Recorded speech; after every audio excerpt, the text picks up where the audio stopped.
Hello, everybody, and welcome to Hope Hispanas Organized for Political Equality's 27th Annual Latina Action Day. Good morning. My name is Dinora Perez, and I'm a news reporter with Telemundo 52 in Los Angeles, and it really is my distinct pleasure to join you today as your host and moderator from my home, because, this is how we do it now. The purpose of this event is to ensure Latinas' voices are heard in policy discussions about the issues that most impact our communities. We all know that when Latinas are heard, are represented in the rooms where decisions are made, and when we take action together, our communities are absolutely stronger. The pandemic has been so painful for so many of us, particularly our Latino communities, and it has brought to light many disparities in our society, right? But it has also galvanized many of us on the importance of ensuring equitable economic policy, of protecting access to education, and of the positive impact women can have when we get that seat at the table and have the opportunity to lead our communities. Over the next 3 mornings, we will be discussing all of these issues and more. So thank you for being here, for investing in your knowledge so you can pay it forward to your community. Our goal is to arm you with information that will motivate you to keep engaging, to keep track of policy, and of course, to take action as California continues to recover from the impacts of COVID-19, which has significantly impacted women and Latinos. Before we get started with our program, I have some housekeeping items. Everyone is muted, so please use that Q&A box to ask our panelists questions. We will get to as many questions as possible at the end of the panel. You can use the chat box to communicate with the Hope staff and with fellow participants, and we would love to hear your name and title, and of course, the city you are tuning in from, so please let us know. You can access supplemental materials for today's session by visiting Hope's website. The link is being dropped in the chat box.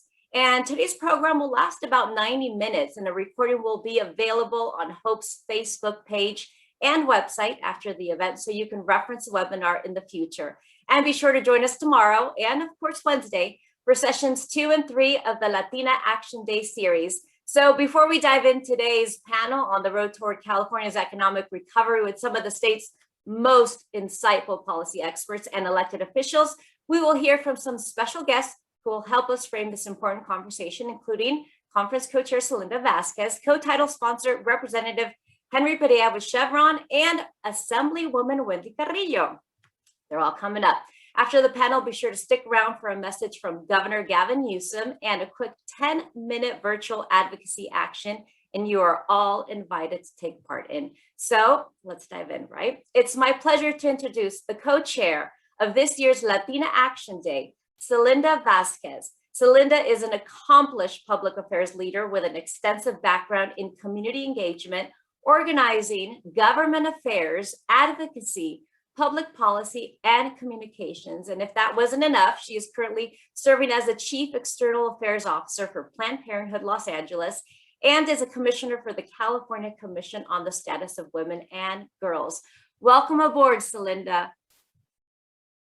Mil gracias, Dainora. It is a pleasure to be with all of you this morning. Buenos dias, and a big thank you to Helen Torres and the entire Hope team for bringing us together for another impactful Latina Action Day. I am so honored to chair this virtual event for the 2nd year in a row. And while I wish we were all together in Sacramento, I'm so grateful that we still have this space to continue our important learning and our advocacy, which is so crucial to the well-being of our great state and our community. I also want to extend, on behalf of Hope, to our gratitude to our co-title sponsors, Amazon and Chevron, for their generosity and support of the 27th Annual Latina Action Day, and for your continued support in investing in Latina representation and leadership. This is a 3-day event, and it's going to be exciting. We hope that you will join us for all 3 days as we cover California's economic recovery, the state of education, and the importance in investing in Latina representation. Latina Action Day has always been critical, has always been very important. It has provided participants with valuable information and an opportunity to really learn and take action on behalf of our community. Today, remaining engaged in policy and active in the issues that matter to us and to our communities is so important. We have so much work to do as racism continues to permeate our systems of governance, from access to healthcare and equitable education to criminal justice, systems that we know have treated Black and Brown people in unjust ways. The symptoms manifest in different ways, but the illness is one and the same. I'm reminded of how I became politically engaged as a high school student and active, and it was out of the 1992 Los Angeles riots. I was painfully aware of the injustices in our communities, and I wanted to become engaged and make change in California policy and politics, just as you are all doing today, right now. I was able to go to college. I was able to go to work at the state capitol as a fellow to create policy changes that I knew would impact our community. I worked at UCLA to ensure youth and alumni were engaged and that higher education was accessible for all students. And today I work at Planned Parenthood Los Angeles as the Chief External Affairs Officer, leading an advocacy team, communications and marketing. And we work really hard to protect reproductive health care and justice for all women, all men, all youth in our state and in our country, and to expand that. But there is more work to do. Always protecting, always expanding. And before I go, I want to recognize the incredible women who served with me in this year's planning committee. Again, I want to thank Helen Torres, her brilliance, and her wonderful team. And I'm going to say the names, I'm going to read out the names of my colleagues that were on the planning committee. And I apologize in advance if I messed a name up. My co-chair, Sandra Magaña Tellar, Vanessa Cajina, Angelica Gonzalez, Violeta Aguilar Werrick, Gabby Chavez Lopez, Josefina Canchola, Christine Scott, Laura Parra, and Norma Rojas. Mil gracias. And to everyone with us today, we hope that you are ready to engage, ask questions, learn how you can take action on all these issues that matter to you and to our community. Mil gracias, and here we go. Thank you so much, Celinda. It's great to see you. A warm welcome. Thank you for starting us off. And thank you for helping shape the conference as this year's co-chair. You will see Celinda again on Wednesday when she joins us as a panelist in her capacity as commissioner. And now we'll hear on behalf of Latina Action Day co-title sponsor, Chevron. Please welcome aboard Henry Videa, manager of the West Coast region of State Government Affairs for Chevron Corporation. Henry directs the West Coast region team that advocates on energy policy issues with key stakeholders, and he previously served in the State Assembly representing California's 31st District from 2010 to 2015. Welcome, Henry. You've got all these women listening and ready to hear you. All right, well, good morning. And on behalf of Chevron, it's a real pleasure to be with everybody here today. I was listening to Celinda talk a little bit just about the importance of Latina Action Day and the work that HOPE does. And certainly Chevron is very supportive of that work and very pleased to be a part of it. But I just thought I'd share just personally, as a former legislator, how important that work really is. I mean, I recall during Latina Action Days when we could do them in person, having meetings with members of HOPE during the course of those 2 to 3 days, and getting firsthand exposure and experience listening to the issues that were important to members of HOPE. And I can tell you those meetings were important because I think that as Celinda mentioned, providing forums and opportunities for people to have their voices heard is absolutely critical in moving the public policy debate in a positive way. And also have a little bit of other personal experience. My wife is a former HOPE alumnus. I recall her experience and sort of the comments she shared with me when she participated in her own Latina Action Day and all the tremendous amount of work that goes into making an event and an experience like that happen. And so, again, on behalf of Chevron, welcome everybody. I'm really honored and pleased to be a part of this. And I really just want to give a shout out to everybody on this call, but especially to Helen and her team, everybody who's been a part of making this day a reality. I know a lot of work goes into making something like this happen. And so I just want to provide some kudos to you and your team for all that you've done. So once again, thank you for the opportunity. Proud to be here on behalf of Chevron and look forward to participating over the course of the next couple of days. Thank you. Thank you, Henry, actually, for joining us. And of course, a big thank you to Chevron for supporting Latina Action Day once again this year. And to set the stage for our conversation about the economic reality that California is facing, I'm pleased to be joined by Assemblymember Wendy Carrillo. Assemblymember Carrillo was elected to represent the 51st Assembly District in 2017, which is home to close to 500,000 residents in the city of Los Angeles. She is also a proud alumna of the Hope Leadership Institute class of 2009. Thank you, Assemblymember Carrillo, for taking the time to join us today and, of course, to share your insights on this important issue. Good morning. Good morning. Can you hear me okay? Yes? Thumbs up. We can hear you. Okay, thank you. I always want to check just to be sure. And good morning, my fellow Hope sisters and everyone that's supporting. My name is Wendy Carrillo. Thank you so much for the opportunity to join you. I proudly represent the 51st Assembly District, which includes the communities of Northeast LA and East Los Angeles. And I want to thank all of you for your virtual participation in Latina Action Day. I wish that you were here at the Capitol.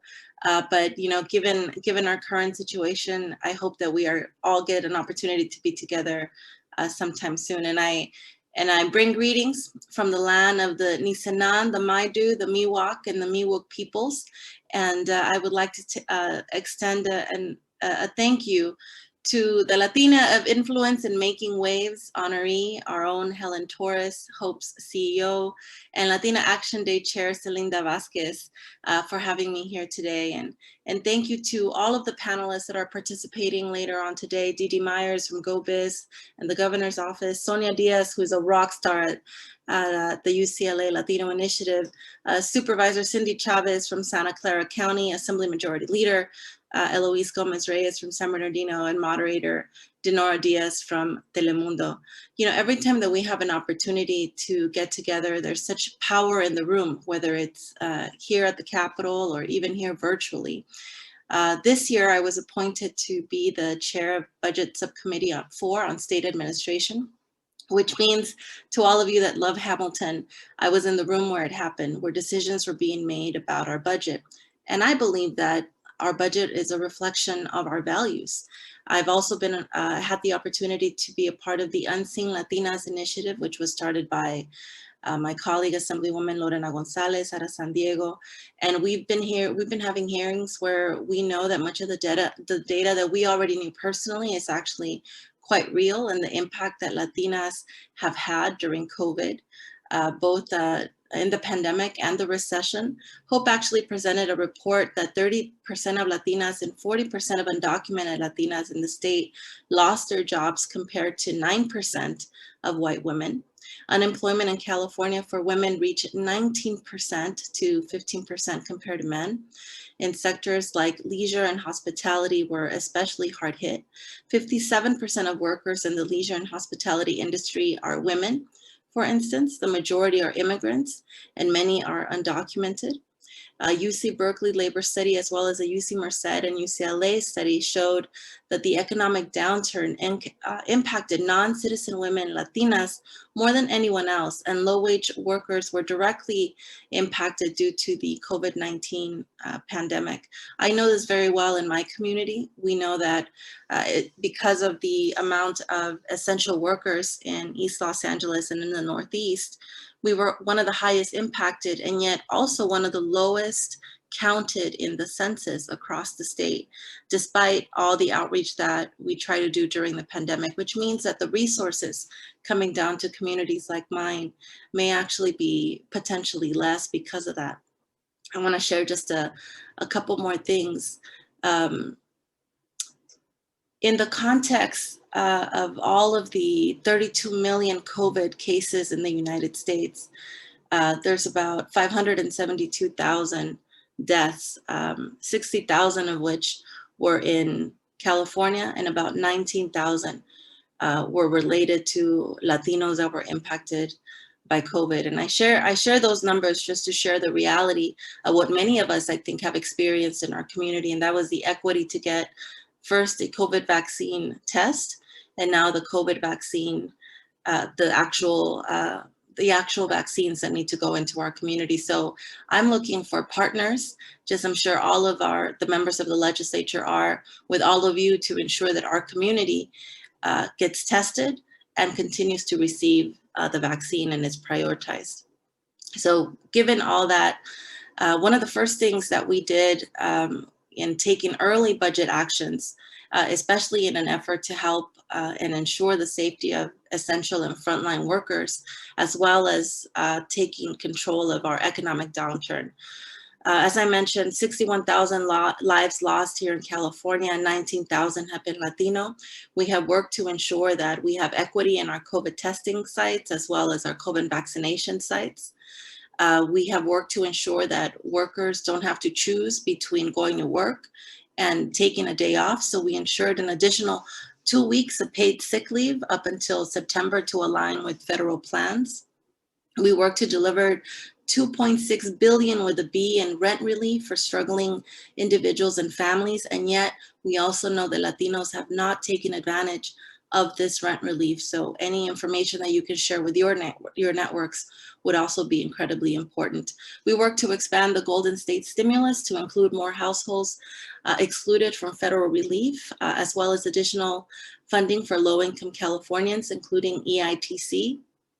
And lastly, we worked to ensure we had $1.07.5 billion for state small business and COVID relief grant programs, and nearly another $1 billion to the California Jobs Initiative, license fee waivers, and startup tax forgiveness.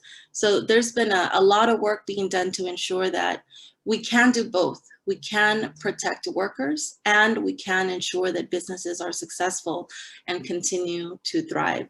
One last piece of legislation that I'll leave you with, and that is a bill that I'm carrying, AB 1179, and it's a backup childcare bill, meaning that any corporation larger than 1,000 employees can potentially provide childcare as a benefit. Would love to have your support and provide you with information as we try to change and reimagine what it's like to be a working mom and a working parent here in the state of California. And we know that more than 70% of mothers are in the workforce, and 42% are the sole primary earners for their families. And moms, oftentimes, just like parents, still get an opportunity to choose whether they get to go to work or be the provider. Parents have to do both, and moms have to be that provider specifically. So my final thoughts is just to leave you with this. We are living in an unprecedented time where we have an opportunity to really redefine and reimagine what the workforce for Latinas looks like in the state of California. There's an opportunity to really think about how do we do things differently. And I've heard many friends say, oh, you know, I wish that we can go back to the way that we were before. And I get the sentiment, but also what we had before wasn't working. So now it's up to us to really, truly think about how do we change the workplace for women, for Latinas, for the next generation of young women to come, and ensure that we are creating a California for all, not just a California for some. And lastly, I'll leave you with one of my favorite things to share, and it's actually it's a love letter that was written by John Adams to his wife, Abigail, when he was out to France looking for funding for the Revolutionary War. And I'll share it with you because it's what I like to think about when I think about how do we think about things different. And in this letter, John Adams writes, you know, the Palace of Versailles are beautiful, and I wish that I had all the time to share them with you. But I can't because I must get back to work. I must go and study politics and war so that our children have the right to study mathematics and science, so that their children have the liberty to study art, and music. That's what I think about when I think about the promise of America, when I think about what it means to be first generation Latina in this country, to pave a new pathway, to bring with me my community, and to know that I also come on the shoulders of so many that work so hard to ensure that we had the opportunities that we have now. That's what I think about when I think about Latina Action Day and the opportunity and possibility of being in the room where it happens and knowing that not only are you there, but you are making a difference for our community, and that we have an opportunity to create a nation that is more inclusive and that is working towards a future that is brighter than its past. So thank you again for that opportunity to address you here today, to know that I am proud and privileged of being one of the few HLI alumni that have been elected to our beautiful state legislature, and hope that there are many opportunities for many of you to also run that path. So thank you again, and have a wonderful conference.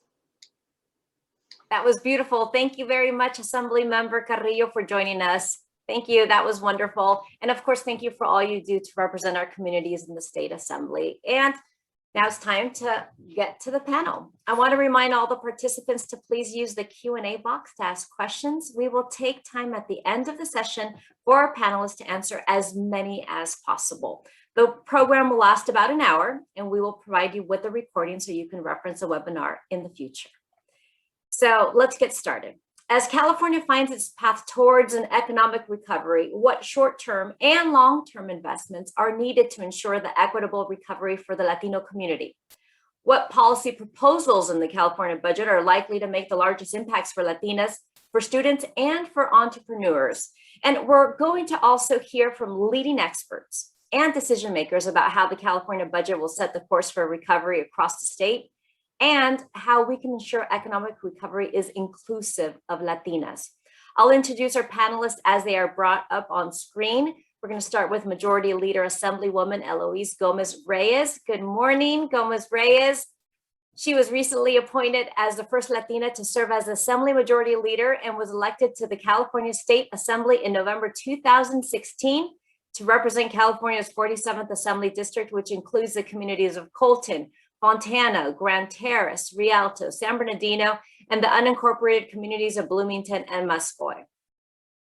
And we'll also go to Santa Clara County Supervisor Cindy Chavez. She represents close to 500,000 residents in District 2. The district includes Central, East, and South San Jose. She was sworn into office in August 2013 following a special election and has been re-elected twice to full terms. She's also a 2019 Hope by National Fellow. Good morning. Yes. And Dee Dee Myers is next, Senior Advisor to Governor Gavin Newsom, and she's also the Director of the Governor's Office of Business and Economic Development, Go Biz. Ms. Myers joined the Newsom administration in May as a volunteer at the peak of the COVID-19 public health crisis, working to support the governor and his team. And prior to joining the Newsom administration, Myers served as Executive Vice President of Worldwide Corporate Communications and Public Affairs for Warner Brothers. Myers also served as White House Press Secretary during President Bill Clinton's first term and was the first woman to hold that position. And then Sonia Diaz, good morning. Founding Director of Latina Policy and Politics Initiative at UCLA. Sonia Diaz is practicing civil rights attorney and a policy advisor. And as founding director of UCLA Latino Policy and Politics Initiative, LPPI, Diaz co-founded the first multi-issue policy think tank focused on Latinos in the University of California. Diaz is responsible for overseeing all aspects of LPPI, including strategy, research, mobilization, and leadership. With a deep background in both policy and advocacy, Diaz is a regular contributor to the organization's research portfolio. So welcome and thank you all for joining us. We're excited to hear about California's economic recovery from each of your distinctive perspectives. Question number one, get ready. I think you guys are really ready. You had your coffee. So what are some of the biggest challenges that you are tracking as it relates to creating an inclusive economic recovery? What are you paying attention to as it relates to California's overall recovery? Supervisor Chavez. Thank you. And first of all, I'm just really excited to be here with you and with all these amazing women panelists, and and thank you to Hope for bringing us together. At a local level, we're really on the ground talking to women and looking at the impacts to our really low-income communities. So a few of the investments we've made at a local level, right away, we saw the digital divide was pushing our kids very, very far to the back of the line. And so the County of Santa Clara invested over $7 million to get children hotspots and Chromebooks. But what we learned from that was that a whole bunch of our kids couldn't use those because they weren't connected to broadband. And so at a local level, we've teamed up with leaders across the state to look at how to support leaders like Assemblymember Aguiar Curry and her bills to make sure that we can get broadband, from sea to shining sea.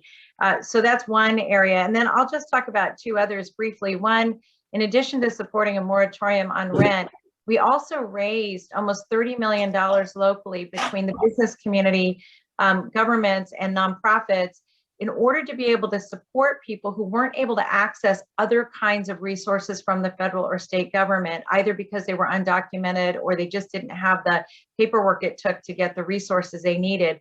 We're now going to our third tranche of funding to make sure we can keep women and their families from becoming homeless during this time. And then the last area I'll just talk about, this is going to sound small, but when California shut down and when the nation shut down, there were lots of resources that were available, especially to young people through their schools. And one of the things that we learned was there were young women unable to access period products during this time because they weren't at school to be able to get them. So we invested $750,000 in making sure that we could get period products to all of the organizations that were giving out food and diapers and other things in order to make sure that we were really supporting women on the ground. Thank you. Much, Supervisor Chavez. We'll now go to Majority Leader Gomez Reyes.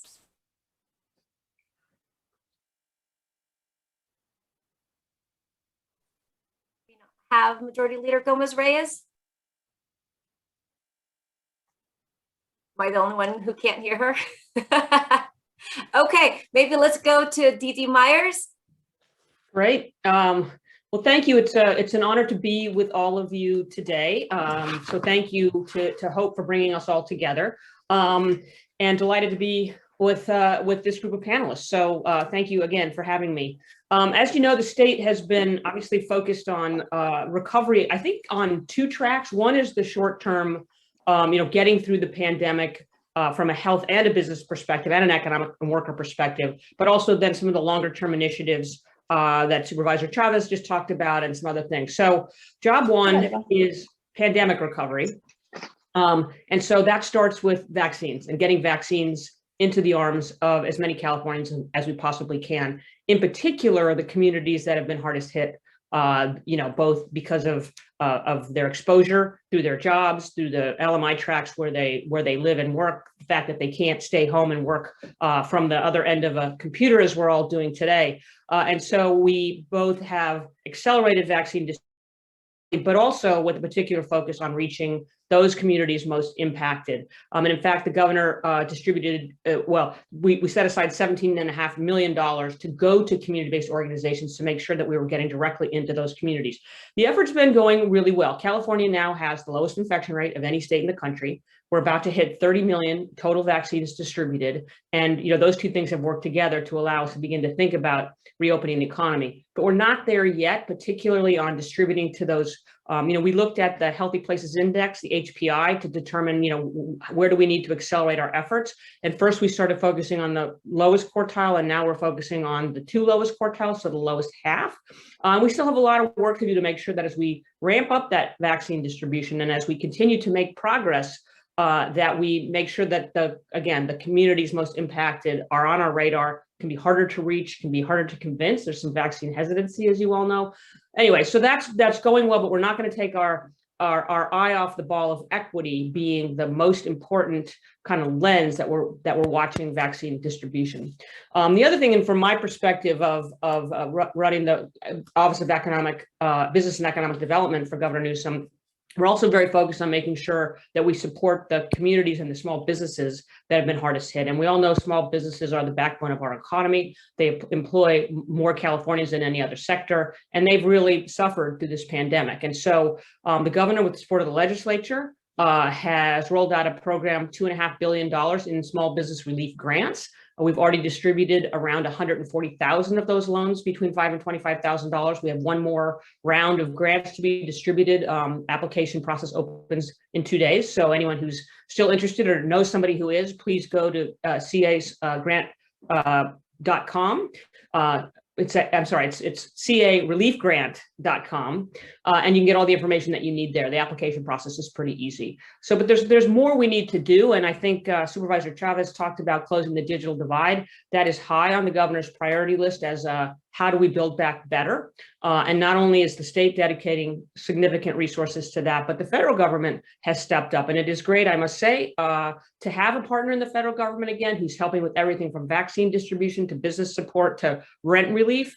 And as you know, the state also has a rent relief program, COVID-19 rent relief, to provide relief for both renters and also for some landlords who have to pay their mortgages and need that relief as well. So across the board. And then there's also, you know, the governor's about to issue the next version of the budget, the May revise, which, you know, my friends in the legislature know way more about than I do. But that will include additional supports for childcare, for education, because women have been particularly hard impacted by this. And again, the Small Business Relief Grant Program is built to particularly benefit communities most impacted, those in parts of the state that have lower income, in industries that are particularly impacted, which tend to be those with more women and more people of color owning those businesses.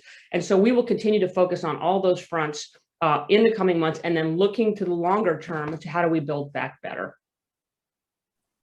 Thank you very much, Didi Myers. We'll now go to Majority Leader Gomez Reyes.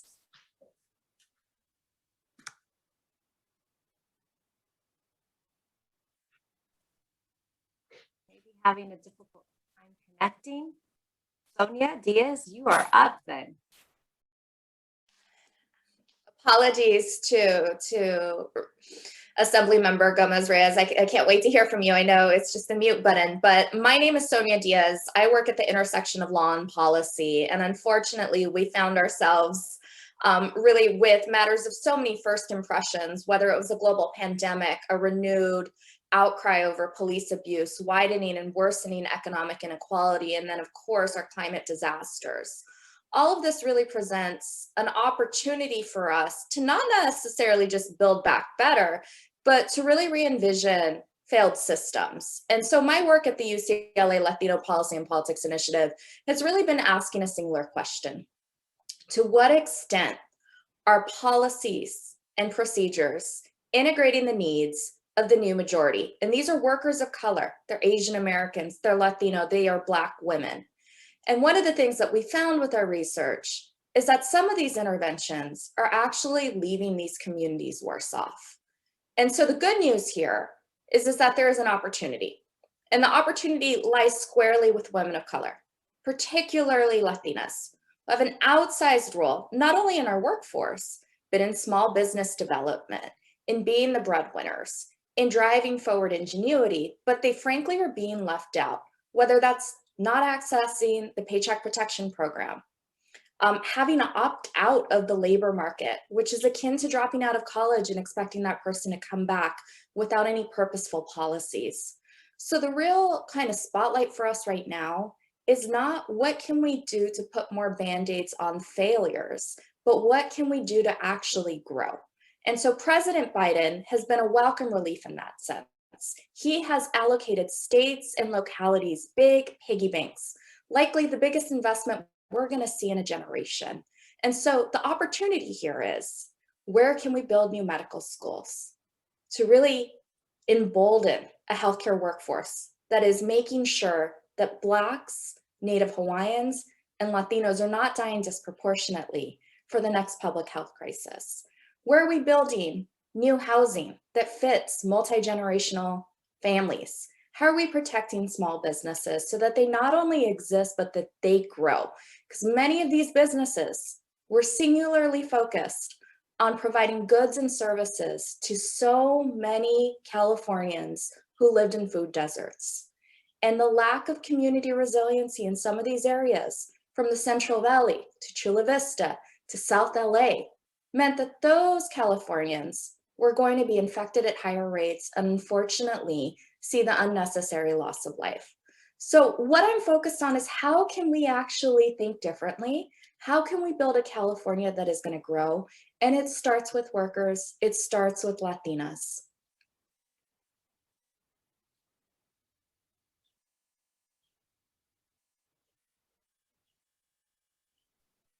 Oh, now I'm muted. See, this technology doesn't always work. So let's see if we can hear now from Majority Leader Gomez Reyes. We are destined to hear you. I had the mute button issue and I think you did too. Welcome aboard.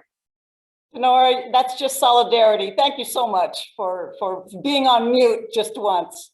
I just arrived and it's such a pleasure, such an honor to be here with all of you. And I want to thank Hope for giving me the opportunity to talk to you all today. I look forward to the discussions on such important topics that we're going to be discussing today. As we all know, Latinas, and this was mentioned earlier by my colleague, Assemblymember Wendy Carrillo, Latinas have been one of the groups that have been most heavily impacted by the pandemic. Hope has provided some of the information. I'm so grateful to all of you. And these are the statistics we're seeing everywhere, that the most impacted are the Latinas, not all Latinos, Latinas. They found that Hope provided information that showed that in the first few months of the pandemic, 30% of Latinas in California lost their job. When we think about the well-being of California, we have to think about the well-being of Latinas, because the well-being of Latinos directly correlates to the well-being of our state. 1 in every 5 residents in California is a Latina. In the Assembly, 22 members of our caucus of the Assembly are women, and half of those are Latina. And as may have been mentioned, because I was in and out, I am the first Latina majority leader to serve in this capacity for this California State Assembly. But clearly, I may be the first, but I look forward to the second and the third and the fourth. It's important that we continue to uplift each other so that as a community, we continue to reach new levels. And that's why events like this are so, so important as we continue to be poderosas. Now, when we talk about economic recovery, and there are lots of things that are mentioned, that are talked about, every single one is important. So I'll talk about one that is near and dear to my heart, and that is housing. I think housing is the single largest way that our low income communities can build intergenerational wealth. In order to ensure economic security, we have to make sure that communities have access to affordable housing. And I recognize that rent relief is extremely important, but I want our Latinas to be buying their homes. Nowadays, despite having full-time jobs, many can't afford housing. It's a combination of needed quality jobs, jobs that provide benefits, a livable wage, as well as ensuring access to affordable housing. For me, one of the most important things. And as we move past the pandemic, we have to ensure recovery is done in a just and equitable manner.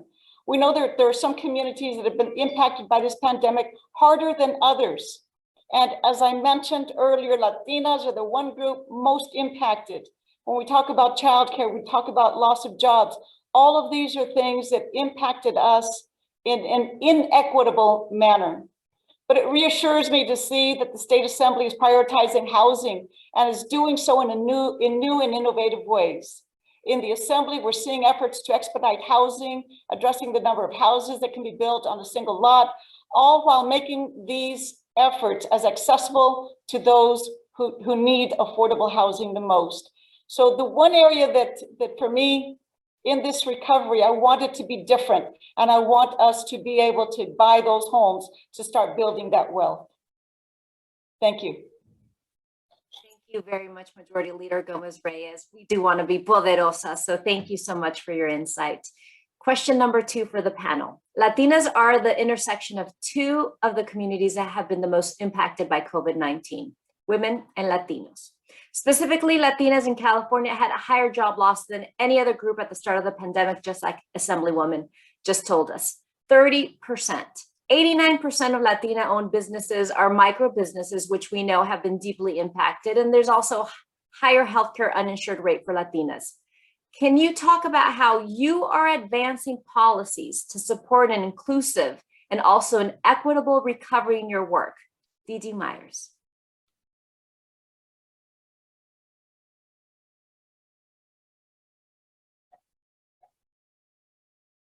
Now I'm doing it. I know, we have to all do it at least once. Out of solidarity for everybody on the panel. So anyway, thank you for the question. And in December of 2019, as I think many of you know, women surpassed men as the majority of the nation's labor force. That was the first time that had happened. And now, of course, we've seen women leave the workforce in record numbers. According to the Bureau of Labor Statistics data, in the month of January alone, almost 4 times as many women than men left the workforce, 275,000 women to 71,000 men. So that really shows you that the size of the challenge. And we know that those women are disproportionately Latina and women of color. And on top of that, many of those women are considered out of the workforce. They haven't even been able to, they're not even looking for jobs because of economic issues, children at home, children in school, other family members that they need to care for or support. And so this is really it's going to be an ongoing and serious challenge. And then more women, particularly Latina women, are in low wage industries. So we have an ongoing challenge. Working with the legislature again, the governor signed the an economic recovery package that included the Golden State Stimulus Plan that's going to put $3.7 billion into the hands of hardworking Californians through that $600 state payment. It'll help those who file earned income tax credit applications, and it will also benefit individual taxpayer ID number filers and CalWorks participants and supplemental security income. And also people who are immigrants can also receive that aid, unlike some of the federal programs. So that's really important. The state's also providing additional support for education, especially early education and childcare, because we know that mothers working at home, that's why a lot of them have had to drop out of the workforce. They are a lot of times sole breadwinners, or the family requires 2 breadwinners in order to meet its financial needs. And so that's really critical to get that extra stimulus into the hands of working families. We're also going to provide additional funds to school districts to make sure that they can expand transitional kindergarten, which we know is not only really important for children to begin that learning process early and to get that head start that they need, but it's important to families as they need that reliable place for the children to be where they're safe and they're learning. And finally, we're working hard to make sure that and obviously to create and invest in industries that will create higher paying career track, longer term track jobs that include good benefits. But we also have to make sure that the jobs that women have, they're receiving equal pay. And so we're working on equal pay as well as seats at the table. The state passed, the governor signed the Equal Pay Act in 2019. And the governor, and particularly first partner Jennifer Siebold Newsom, has been working on the Equal Pay Pledge to encourage California companies to commit to every year reviewing their pay process and ensuring that women are being paid equally to men, and that if they're not, that they do something about it on an annual basis, which is a really big deal. The governor also signed bills to require that California-based companies have women on their boards. First one for companies, now it's going up to 2 and eventually 3, because we know that when women are represented at senior levels of companies, of any industry, of government, of companies, of our NGOs and community partners, that the problems of women get elevated. And that's true of Latina women as well. We need to have that diversity at every level of government to raise those problems, because we know people bring their life experience to those roles. They raise and elevate and put a light on the problems that so many people face that have for too long been ignored. And so we'll continue to expand those efforts and to double down on those efforts to make sure that when we come through this, we don't leave people behind as has happened in the past. Well said. Thank you very much, Videa Myers. And we're going to do the same question for Supervisor Chavez. Can you talk about how you are advancing policies to support an inclusive and equitable recovery in your work? Yes, thank you for the question. And really, it's been amazing to hear from all of you. And I wanted to start with something that Ms. Myers started talking about in the very beginning, and that is that we need to make sure that all of our communities are getting vaccinated and have equal access to the vaccine. And I do just want to acknowledge that at a state level and in California, we've had a much higher level of focus on equity thanks to the leadership of the governor than most states in the country, honestly. The challenge is that it's not so easy for us to get our folks vaccinated. And anybody who's working at a local level can tell you that that's the case. One of the things that we're doing in Santa Clara County is we put 100 people on the doors to go to our highest impacted census tracts and sign people up directly to get vaccinated. In addition to that, we're working with our public transportation partners. In fact, we're going to be announcing something a little bit later this afternoon where folks can get free rides on all of our public transportation to go get vaccinated. And in addition to that, we're reutilizing our paratransit services so that we can give people direct rides. So they're not taking the bus, but they can go directly to and from to get vaccinated.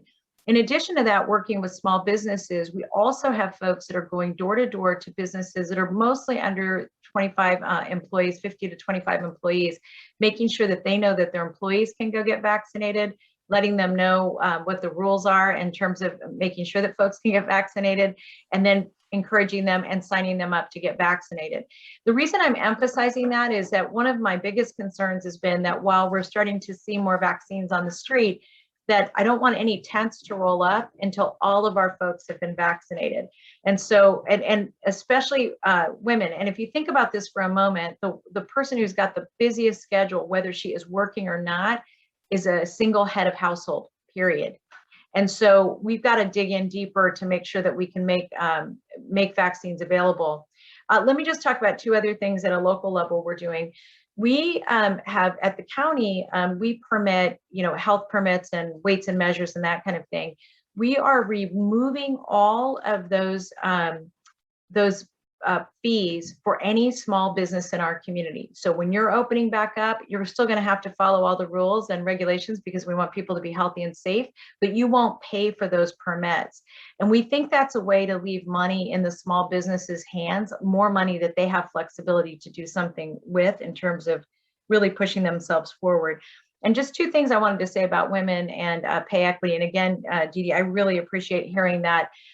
We cannot forget that if we value people, we pay them.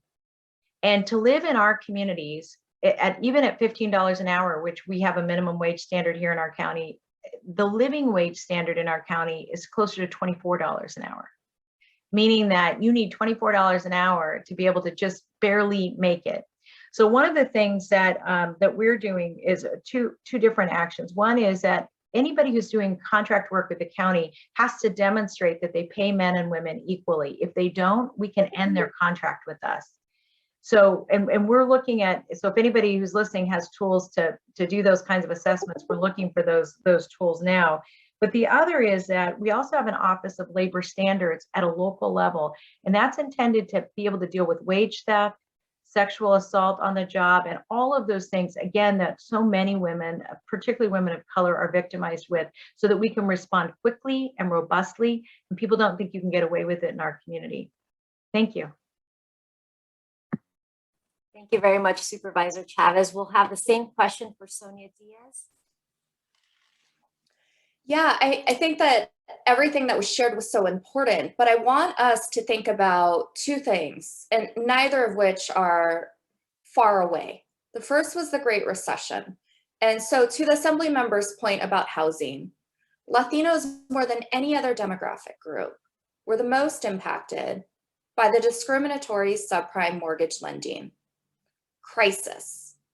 The epicenter was the Inland Empire of California. And yet, for 5 consecutive years after the Great Recession, Latinos had positive home ownership shares. Now, was there a policy? Was there enforcement that centered on the needs of this diverse and youthful community? The answer is no. And so I leave you with the opportunity to center policy and practices on this community that has demonstrated a return on investment. And unfortunately, that was 10 years ago, and we're still seeing that today. The Paycheck Protection Program is a very important, nuanced example of the iterations that require equity. And so the first PPP that came out of Congress, the CARES Act, missed the mark. And then there were two subsequent interventions that sought to center on women and minority-owned businesses. Great. But if you don't have the substantive and descriptive representation, either at the table or within these agencies, you're going to fall short. And we saw this with access to a COVID test and now to the vaccine. And this is why it's simply not enough to say we are doing something, but that all of the money that we are never going to see again in another generation needs to go to improve the community resiliency. And so that means that it shouldn't go to a corporate entity that may not get the contract next time we have an earthquake or a fire, but that it should go to local and community actors, community-based organizations. And the problem here is that we saw over 500,000 Americans lose their lives. We also saw workplaces decimated and the rising housing insecurity. When we started 2020, Governor Newsom dedicated an entire state of the state to our housing crisis. Unbeknownst to all of us, COVID-19 was looming. And so the question is not, how can we say we're doing things that are fair? But where are we putting the money? And the money needs to be with community. Thank you very much, Sonia Diaz. Now we're going to go on to Majority Leader Gomez Reyes with the same question as well. Thank you so much, Dinora. I really appreciate the comments that were made. I think that and this is the beautiful thing when you have Latinas and those who care about Latinas talking about the issues that affect Latinas. I've got to tell you that it makes a difference who is our leader. And I've got to give a shout out to our governor. He has been really responsive to the conversations that the Latino caucus has had with him and the Latinas very specifically about needs in the community. And that doesn't happen just because on one day it's going to sound good. It has to do with who your leader is. So I'm very grateful to him and also to First Partner, who, as Dee Dee Myers mentioned earlier, had a conference specifically on pay equity. I was honored to be part of that panel also on pay equity. It was a wonderful panel regarding where we're failing and what we need to do. One of the areas that is of great interest to me is childcare. If we're talking about getting Latinas back into the workforce, we have to help them find a way to take care of their children. There are some industries where you are able to take your children, but most of them you can't. We have to be able to allow women to get past that biggest barrier that is before them as they re-enter the job market. We want to make sure that childcare is one of those that's available to them. Women are often mothers and workers, and it's not fair to ask them to be one over the other. Rather, we need to focus on supporting women so they don't feel as if they are stuck between an impossible choice. This is especially important considering women have been more impacted by job loss during the pandemic. It's also incredibly important when we consider situations in which women are the sole provider or the primary provider for our families. I introduced AB 92, which is going to alleviate the burden of childcare by providing an equitable sliding scale for family fees. We believe that by aiding working families, by making sure childcare is affordable, that what we're doing is that we're aiding in the economic recovery of families here in the state. The bill has made it past the first hurdle, and we're looking forward to having it make it through. I'm very pleased to tell you that we've had bipartisan support for that particular bill. But I'm not the only one carrying legislation regarding childcare. We also have Senator Limon, who has been instrumental in making sure that our childcare providers are able to organize and also to expand access to childcare and preschool programs to more kids. She's also introduced legislation to subsidize the cost of childcare and preschool programs. And earlier you heard from Assemblymember Wendy Carrillo. She also has been a leader in this area. She introduced a bill to help working women, in the bill that will help women pay for backup childcare so that women are able to continue to work even when their regular childcare provider is unable to. I believe we've proposed legislation that could have a profound positive impact for working women and families. And personally, I look forward to making sure that they make it through. Another area that I think is extremely important is that as we look at the jobs of the future, we're looking at money for infrastructure. We're looking at construction jobs. We're looking at jobs for electricians, for in every area of labor. We now have to, and I've talked to many of our brothers and sisters in labor about the apprenticeship programs and making sure that these are filled also by women so that they begin the training process now. And when the contracts are finally given and the money is provided, the women are ready to take on those jobs. These are, when we think of non-traditional jobs, we have to remember that we can fill every single one of those. And that's part of what I want to do. Thank you. Thank you very much for your insight, Majority Leader Gomez Reyes. We will now move on to question number 3. What is the biggest ray of hope now that California is eyeing a reopening date of June 15th? And how does your work connect to it? We'll start off with Sonia Diaz. Gosh, I'm so excited. I was thinking, my family, my friends, some of whom are on this chat for HLI, which is wonderful. I mean, the biggest ray of hope is that we're going to be able to have a renewed sense of belonging. And it is that belonging that can overcome the partisan polarization that we're seeing. And so as we're seeing these threats of democracy, I believe the Brennan Center out of NYU said 47 states in the country have passed restrictive voting bills. This was after the historic election where Latinos, 16.6 million Latinos cast a ballot based on UCLA research. And so when I think about this opening, I think about what are the things that happened that were so clear. And that was that people wanted to engage democratically during a public health epidemic on both sides. How can that be a floor and not a ceiling? And what is the role there for California? And I think that we are set with another paradox this year in terms of our politics in this state.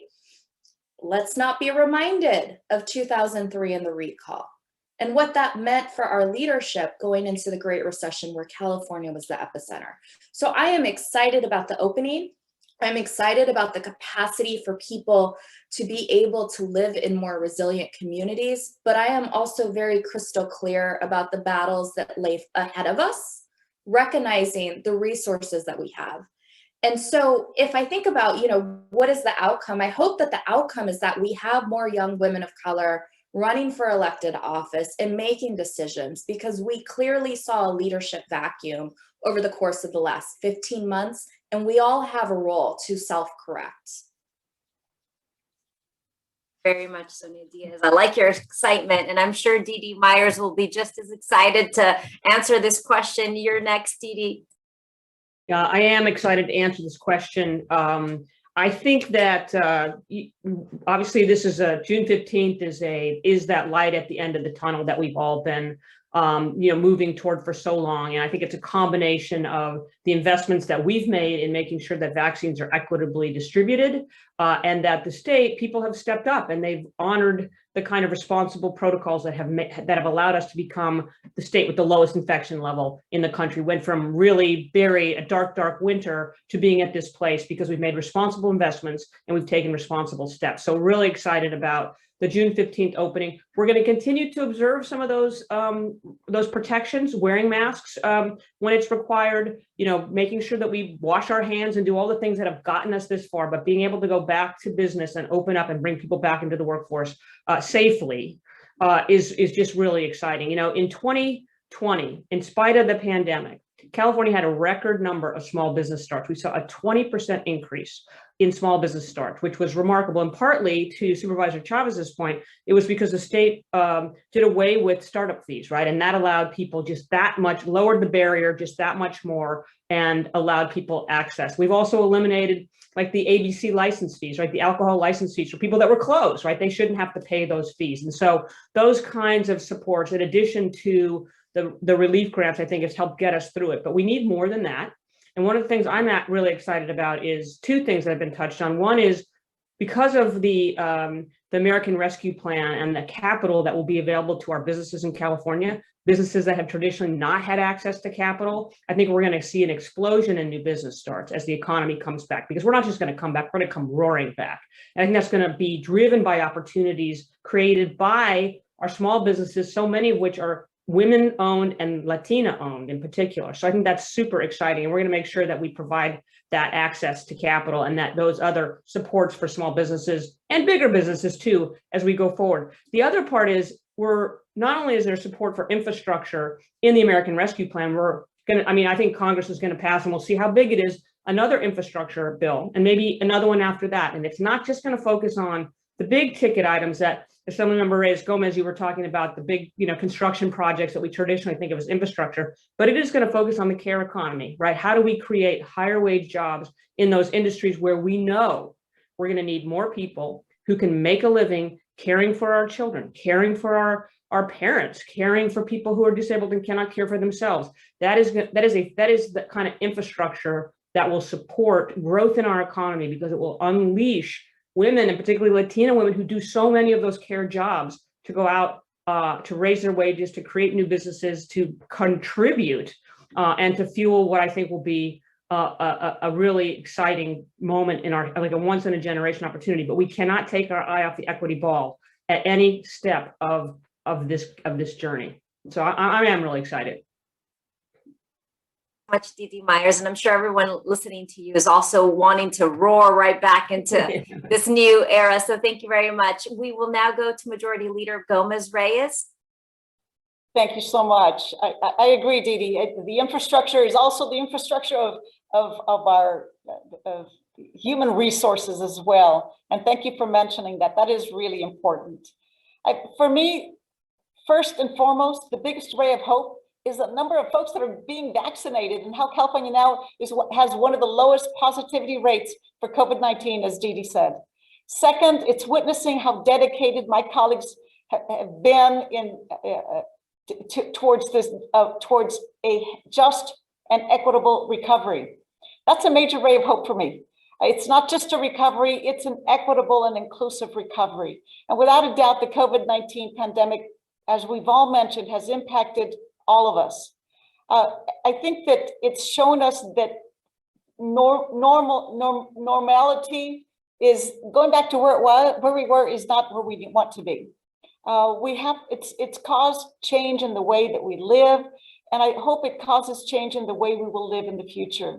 I think coming out of the pandemic, it's important that our legislation works to help the most impacted and creates a future that better serves everyone. California has worked on so many things. We've talked about the Golden State stimulus. It's going to aid families. We've talked about so many things that have been done through the state of California. Something that was mentioned earlier was the Cali ITC, specifically for our ITIN filers. For the first time in history, thanks to Governor Newsom, that was signed into law. And now that is a benefit that is being provided, that is not being provided clearly at the national level. And we have to continue to ensure that the resources are going to those who are most impacted by the pandemic.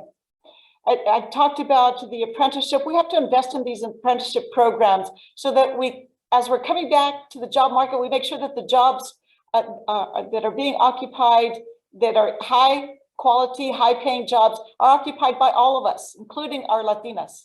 I think these training programs are going to be extremely important as we prepare for the building of the infrastructure. And we also have to, as we transition to the green economy, we need to make sure that we are preparing for that green economy and that we train folks to enter those green jobs. And lastly, we have to address the job sectors that lack diversity. And we need to find ways to aid Latinas and other marginalized communities so that they may enter fields that lack diversity. Because clearly, when we uplift Latinas, we uplift the entire state of California. And despite the challenges of the pandemic, I really look forward to a bright new future with plenty of opportunities to help those who were impacted and create a future that is better, that better serves all of us. Amen to you. Thank you very much, Majority Leader. Now we'll go on to that same question. What's your hope, Supervisor Chavez? Well, I think what I'm most excited about is that there's a lot of eyes on our community, and I don't feel like that's happened in my lifetime. And I think hearing Assemblymember Gomez or Leader Gomez, really just outline the opportunities in the state legislature where we have women and leaders with their eyes on the details. Because the fact of the matter is that often there are these big celebrations and there's an announcement that there's going to be resources and they just don't get to our communities.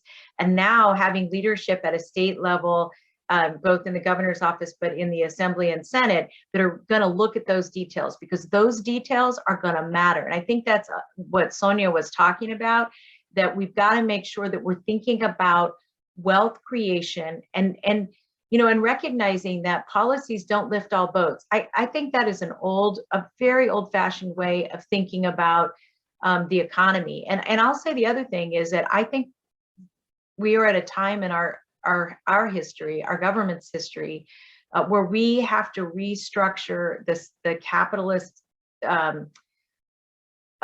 not capitalism itself, but the way capitalism works in our country. And I think we have people all over the country demanding that the resources get shifted, and that it's not going to be enough to write a check to a few large companies, but that we're really going to have to be investing in every single person and their worth and their value.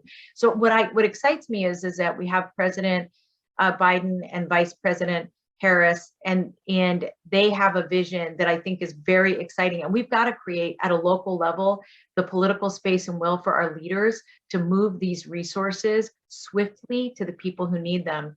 And I'll just wrap up with this example. We've talked a lot about housing, and I think that as we think about structural discrimination, and I know we think about it from a racial perspective, as we should, but the economic impacts have been so profound that if you think about the families in the Latino families and African American families, that one of the primary ways that families in this nation have developed wealth has been through home ownership, and that was literally denied to people of color all over the country. So we have an opportunity now to look at our public policies in a way that fix that, stop it, and then build a new way of investing in families that really do lift up the nation. I mean, this is a profound time in our history. And on Saturday, I'll just wrap up with this. On Saturday, we met with 250 students. And the reason we did that is that I created a program called our Community Ambassador Program, so we could get into neighborhoods and really help them understand why they should get vaccinated.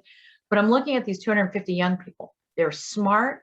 They're ready to fight climate change. They're ready to fight. They don't want to pay for college, but they want to be educated. I mean, they are no joke fierce. And it just made me so jazzed about the future, because that's who's coming up behind us. So all we have to do is set it up so that they can succeed.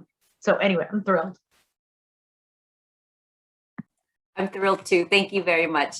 And we're going to start with the questions and answers from our audience. We're going to start with Carolina Wilshire. I hope I'm not butchering your last name, but Carolina says, I'm a Latina engineer and I can't find a job that is flexible enough to also care for my family. Can the leaders in the government interject with the private sector to create awareness of flexible part-time professional jobs? I know this is a topic we have been discussing. Who would like to answer Carolina's question?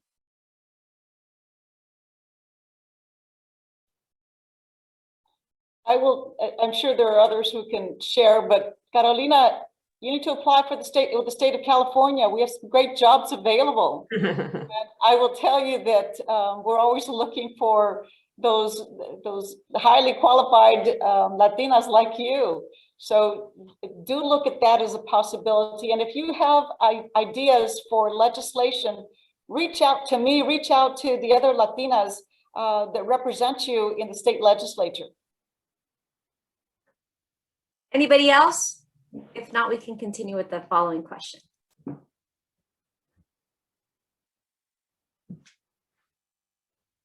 Okay, let's go to the next one.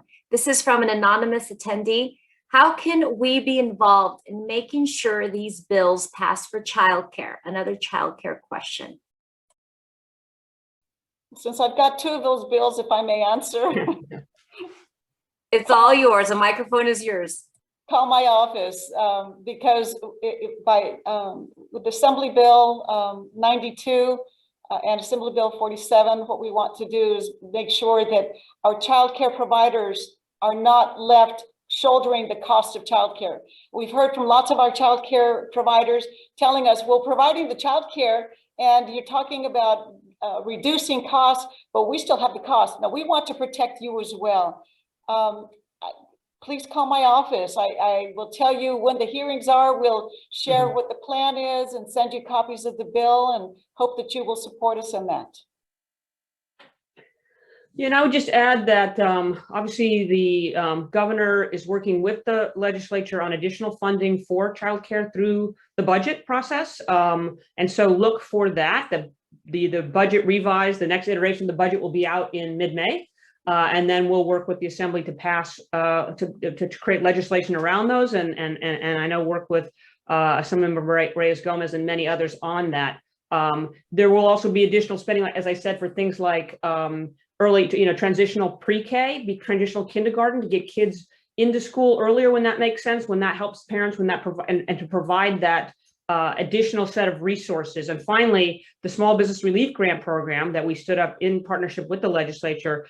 One of the primary targeted industries is childcare because it's been so impacted by COVID. And so, just continue to reach out, let us know you support those programs, reach out to members who don't and let them know that's not acceptable. And we'll continue to move forward. And a shout out to the governor because we had requested 300 million. He provided 400 million federal money for childcare. So yes, that's a big deal. Yeah. Thank you very much. We also have another question from Tina Oliva. She says, we've talked about the digital divide and that impact in our low-income communities, especially in our Latinx families, as we are returning to some normalcy and children are going back to school. Have you thought about how we can support our students who have fallen behind their peers because of the lack of resources, tutors, technology, and individual support for the first year of online learning? Yes, it's been a tough year, so I know many moms are listening in. Yeah, I would just go back to, first of all, I think that it is a real challenge, and it is going to be, we're going to have to work on this for a long time to catch kids up, because so many were, the digital learning process, digital school just did not work very well for them, or they didn't have a quiet room in their home, or they didn't have a reliable device, or they didn't have reliable broadband, even if they really did their best to try to keep up. But there will be money in the budget that will fund extended school year, right, to provide more money for summer programs so kids can take advantage of that, additional tutor and support for kids that want to work over the summer and into next year to also catch up, and then to get kids back in school full-time, full day, as much as possible by next year, to continue to address those learning losses. So I think the governor is open to things like, should we extend the school day, right, to provide more time in classrooms as we go forward next year? So, there's a lot of stakeholders in these conversations, as we all know, but really committed to doing everything we can, including closing the digital divide, because I think digital is going to be part of our education system, right, from young learners all the way through college, through community college, which is a critical part of our infrastructure, right, particularly for Latina women, and Cal State and UC. So all those pieces are critical going forward. And I'd like to add too, because I think this is something that we all know, the schools were unequal to begin with. Yeah. And even with the widespread intent of Brown v. Board, they were unequal. And so it's not enough to think about how are we going to do this learning loss? We have to look at the data and the facts. The facts are that Latinos are the majority of school-age children in the world's 5th largest economy. So when we think about who has been impacted the most, these are kids of color who also have an outsized role in our ability to recover and the saliency of our economy moving forward. And so there are interventions that are necessary, but I can't be remiss but think about all of the education reformers and all of the money that has been put into trying to solve an unequal system. And so what I'm saying is that it's not a silo. It has to do with access to food, access to health insurance, access to housing, access to work. And so if we can make those investments at the same time, I think we're going to be better off. And the opportunity here of the big bet in terms of the digital divide, it needs to be a utility and it needs to be regulated as such. And the investment needs to be so that we have fiber and we have the infrastructure so that people have the speed necessary to engage, not just with school, but with telemedicine, because we don't have enough doctors in this state, or with banking, because some banks do not want to lend to minority communities. And so all of these are tied to the investments that need to occur today. The good news is we have the money, more money than we ever will have at any other point in our economic history. If I could just follow up, I think, Sonia, the point that you're raising that's so critical is that, you know, the only way we will ever acknowledge that equity is in fact a meaningful value in our society is when we really do invest differently. And, you know, I have been working with a couple of our schools on a number of issues, but I was struck by the fact that we have one school that, you know, spends $22,000 a year per child in an elementary school, and the average in the district that I represent a lower income district, is closer to 12,000. And so when you start with that level of disparity, I don't know how we would expect a different outcome. So one is that I just want to lift up that this is where the details matter, that we have to be willing to invest in a more rigorous way. And that you know, and I think that is the responsibility of the state, but also at a local level, we at a local level have to also be willing to invest in ways that really do reflect equity. And what I mean by that is that, you know, we have an opportunity also when we're investing in after school programming to look to the hardest hit schools first. And we don't really do that. We don't develop, we don't invest resources in that way. We want to be equal, and the truth of the matter is we're spreading equal peanut butter on an unequal slice of bread, right? And so I just want to reinforce details matter, and, you know, doing your homework and research is going to be really critical, because as programs come down, the way we need to judge them is, are they in fact equitable, and are they solving a very specific problem we're trying to address, versus equal, which makes people feel good, but it's not, it doesn't make change. It just reinforces what's already not working. We absolutely need to move away from equality. That cannot be a word that we use when we're talking about education. We have to be talking about equity. We are not all at the same level. We have to bring everybody to the same level. At that point, then we talk about equality. But as long as we're at different levels, and if we keep saying equality, everybody gets the same thing, we're always behind. We've got to talk about equity. And Sonia, one of the things that you talked about, that broadband should be a utility, I absolutely agree. And I know that Assemblymember Aguiar Curry would love to hear from you. So would Senator Lina Gonzalez. They're the leaders in this space, along with a few others, specifically on Internet for All. It's an important topic. We really have to get this right. And I appreciate their effort in this. They've been absolutely amazing and committed to this. Very much, everyone.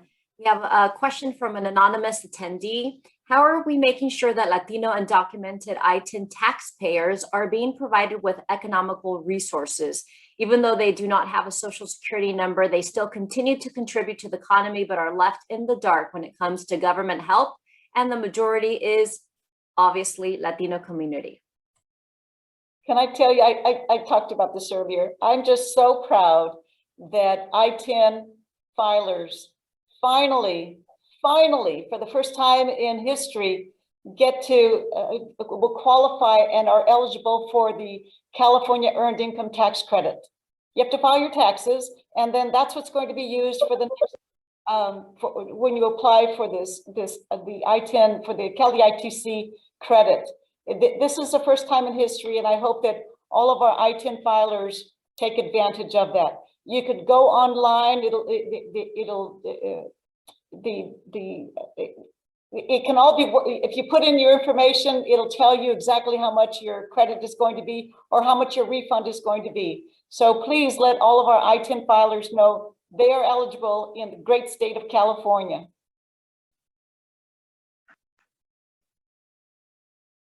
Okay, we have about 5 minutes left for some questions and answers. So we're going to go to Carmen Perez.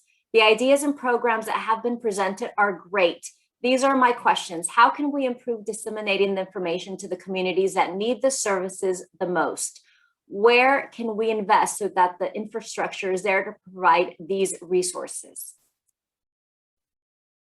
I'd love to take this because this is something that we've been studying, and I think this is a lot of the reasons that some of the relief and recovery has missed the mark or an opportunity to increase the efficacy of it. 2020 had things that we knew were important. A census that was threatened by the Trump administration, and a presidential election that really would dictate the viability of our democracy in this experiment. All of those necessitated things around mobilizing, whether it was voters or hard to reach communities. And so when we were confronted with a global pandemic, and there was information that needed to come to essential frontline workers who in many ways kept so many Americans safe, there was already a rubric in place for funding these in California at the state level and at the local county level. And so the money needs to go to double down to the point of community. And it should not go to big corporations who may not be getting the contract again at the next climate disaster. Why? Because too many Americans lost their life because they were outside of the policymaking bully pulpit. And the way to fix that is to improve community resiliency. So the investment should not necessarily come from our pocketbooks. It needs to come from government, and it needs to be thoughtful. I think that the private sector has a role to play, and there are opportunities to double investments. But ultimately, if we are to be better prepared for our future, which we've already seen a little bit of that this year, it needs to increase the leadership on the ground that are trusted messengers and can penetrate these hard to reach communities. I could just add one thought to that. You know, in our county, I told you we have 100 people that are on doors. We're working with, I couldn't tell you the number of nonprofits we're working with, but what we did was we put money out directly to the nonprofits to do the on the ground work that Sonia is referring to. Now, one of the things that I'm really interested in understanding, and this will be expensive, which is, you know, why I'm glad we have 2 leaders from the state on the phone. I mean, as on this call, as I say this, is that we have 100 people, like I said, who are on doors. We have others that are doing sign up fairs. We have promotoras that we've hired to go and do testing door to door. So we're really trying a lot of different approaches. And one of the things we're trying to do is learn what works, because I think the question is so right that there's this huge gap in information and people knowing how to access programming. And so what we're really trying to think about here is how do we get to a zero barriers to resources, zero to resources. And I just want to say that, you know, when we care about people accessing things, we make it easy. If any of you have tried to shop in the last couple of days, it's almost impossible for someone not to say, let me keep your credit card. And that way, next time you even think about buying something, it'll be at your door tomorrow. If we approached resources and services for our community the same way, people would access them the same way. So we've got to figure out the right way to do that. And I think the point that Sonia raised is that we really are investing in multiple nonprofits, and, you know, we'll see what works. The other thing is we have to study it, and we have to be okay with saying we tried something that didn't work. We're going to try something new and be open about that, because one challenge I think with government is we all learn in public, and it's so hard not to, you know, to read about your mistake in the paper and I can assure you I've done that many times. But part of what we need to make sure of is that the way we improve all of these processes and the way we make change is really to accept that we're going to learn from it and get better at it. So Sonia, I appreciate you reminding me of that. Thank you. Thank you very much. That concludes our questions and answers from our audiences. So thank you very much, especially for that tremendous conversation. We've had a really good one this morning. And to everyone in the audience for your thoughtful questions, it has been a true pleasure to guide today's conversation. The HOPE team has put together a special digital advocacy activity that will be super quick, but it will have a big impact on some of the issues that we have addressed in today's conversation. So before you take action for the day, we have a message of support from our Governor, Gavin Newsom. Let's take a look. Hey everybody, it's Governor Gavin Newsom here, and thank you, HOPE, for this opportunity to join you, at least virtually, for your Latina Action Day conference.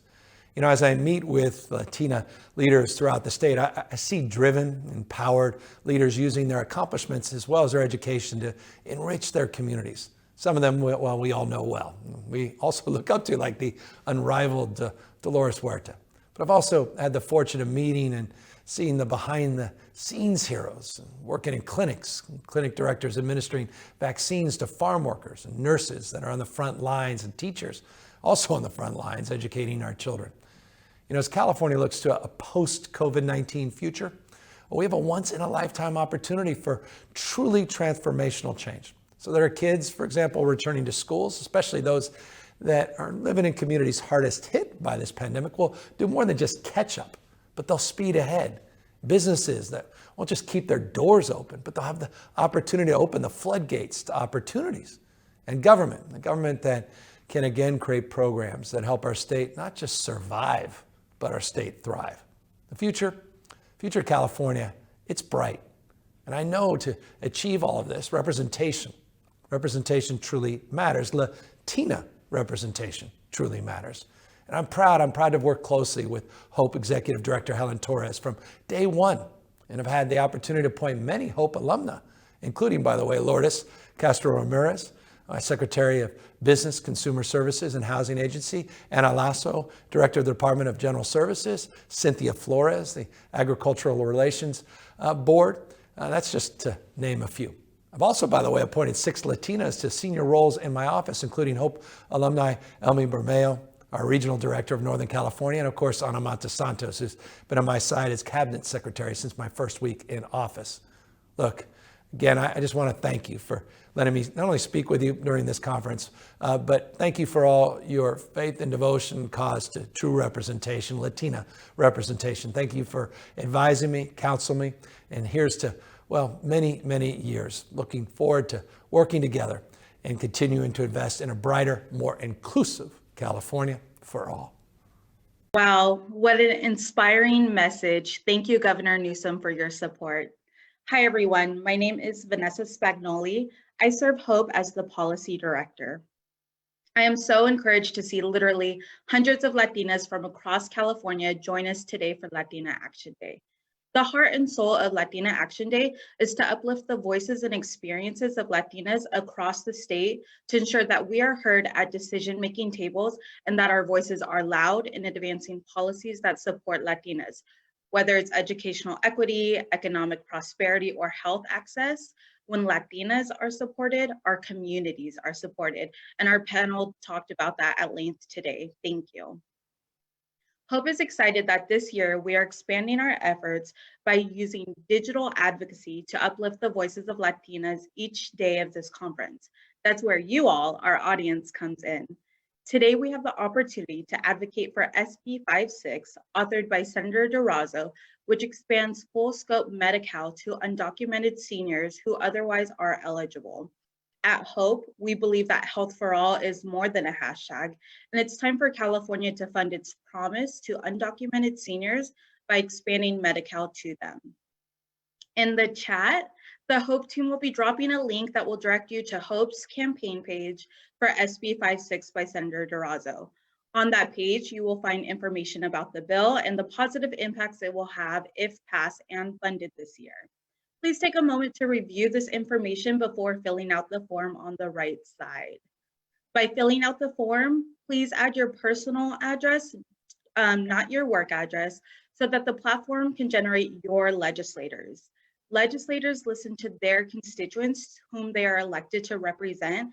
And so today we're hoping to facilitate that conversation.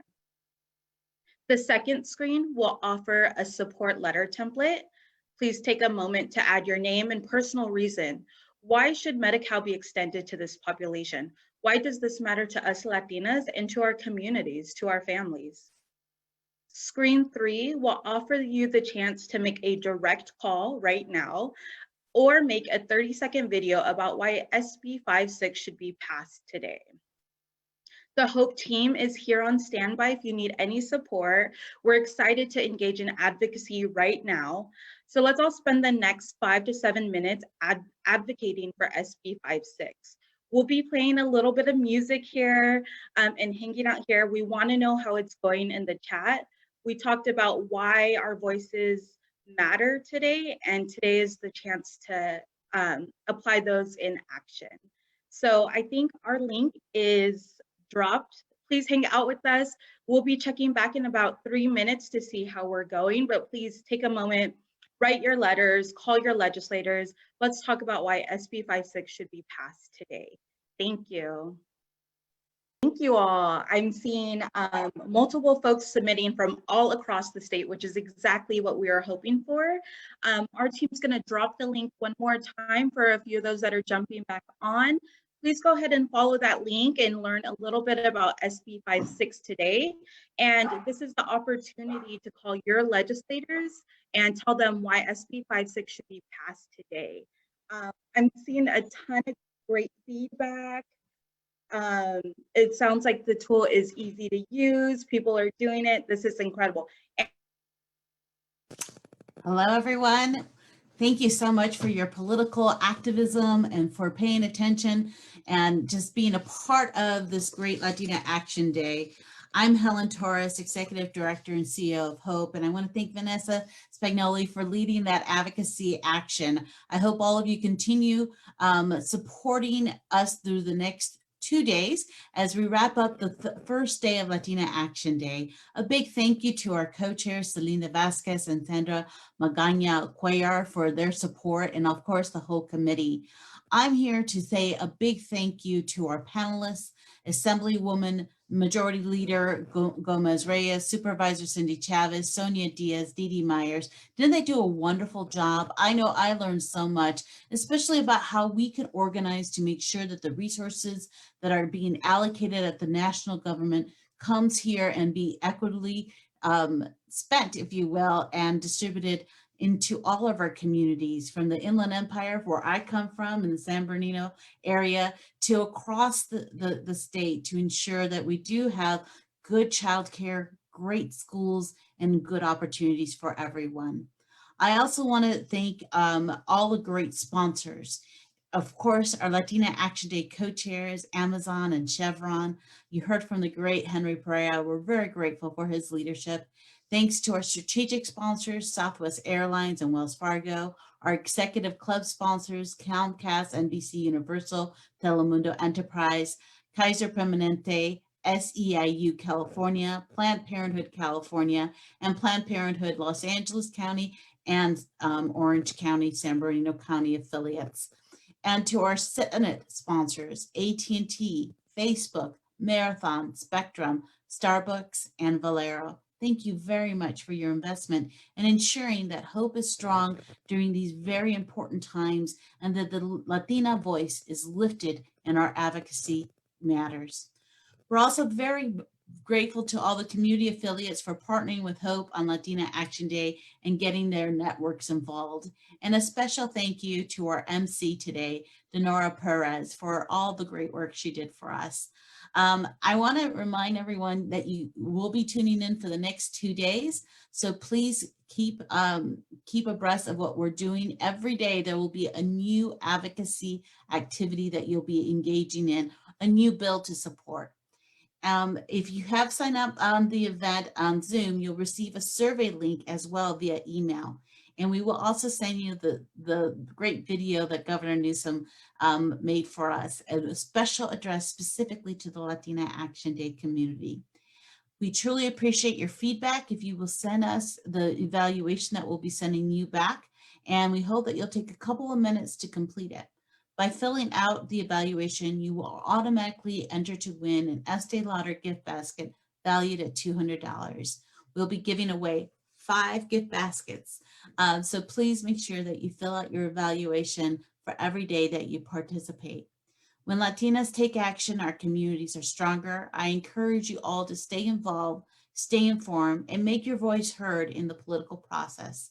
Join HOPE as a member to receive policy updates, reports on the status of Latinas, and member-only leadership training opportunities by going to latinas.org. So I hope not only do you participate today, you take action as supporting the various bills, but that you also join our membership at the organization at latinas.org. We'll see you again tomorrow at 9 a.m., bright and early. Make sure you have cafecito ready. Our panel is titled The State of California's Education, presented by the Bill and Melinda Gates Foundation.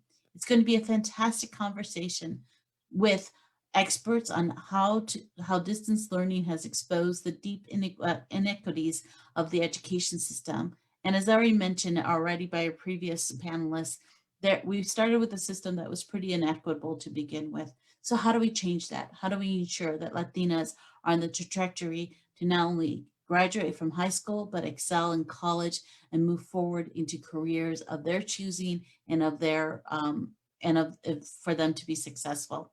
So please join us tomorrow at 9 a.m. The state of California's education will be the topic, and look forward to seeing you all. Thank you again for a great conference kickoff.